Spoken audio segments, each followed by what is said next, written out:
I believed in Santa Claus until I was 10 years old, and I wouldn't have found out if my parents had not broken the news to me in a bittersweet talk, a talk that they had tried to avoid for 10 years, but they had no choice but to shatter the first shell of my childhood innocence in order to prepare me for my first day of school as a new immigrant in the United States.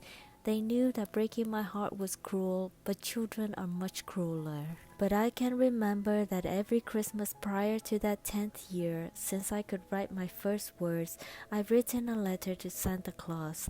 I remember that Santa always responded with a beautifully handwritten note sealed with red wax.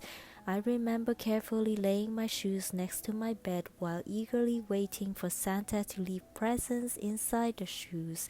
As the legend told, the gifts were always larger than the shoes, but I never questioned Santa's logic. And I know that my parents did their best to protect the rose-colored glasses of my childhood because they themselves never had a childhood. They both were the eldest to their siblings, and then they became parents and then teachers, while growing up during a raging war. So even though my Santa Claus fantasy was shattered, I'm still grateful that Santa held on to the figment of my imagination till the very last bittersweet goodbye.